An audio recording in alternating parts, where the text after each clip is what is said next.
Hello hi বন্ধু, শুভ সন্ধ্যায়। দেখো আজকে আমি করবো ঘুগনি। মটর সিদ্ধ বসিয়ে দিয়েছি, এখানে আলু সিদ্ধ করে রেখেছি অল্প করে। দেখো আদা রসুন পেঁয়াজ টমেটো সব এখানে পেস্ট করবো, আমি রেখে দিয়েছি। এবার আমার পেঁয়াজ বসিয়ে দিয়েছি ভাজা। দেখো হালকা করে পেঁয়াজটা ভেজে নেব। পেঁয়াজের মধ্যে পেস্ট করা আছে আদা রসুন লঙ্কা জিরা ধনেপাতা সব দেওয়া আছে, এর মধ্যে গুঁড়োটাও দিয়েছি সব। এবার আমি মশলাটা আস্তে আস্তে কষিয়ে নেব।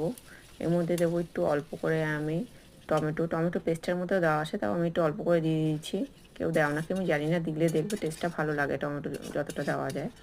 মশলাটা আমি কষাবো, কালারটা দেখো কত সুন্দর এসেছে। মশলাটা কষা হয়ে গেলে এবার আমি দেবো যে সেদ্ধ করার যে মটরগুলো আছে, সেই সেদ্ধ করা মটরগুলো আমি এবার দিয়ে দেবো।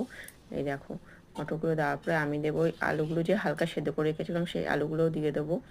এর মধ্যে আমি সব দিয়ে দিয়েছি, নুন চিনি সব দেওয়া আছে একসাথে। এবার নেড়ে চেড়ে আমি নামিয়ে দেবো। আমার ঘুগনি অল ডান। এই দেখো রেডি আমার ঘুগনি, আর কিছু দেওয়ার নেই। কেমন লাগলো ভিডিওটা, ভালো লাগলে বলবে। এই দেখো রেডি আমার ঘুগনি। ভিডিওটা ভালো লাগলে লাইক করবে, কমেন্ট করবে। বন্ধুরা ভালো থাকবে, চলো টাটা।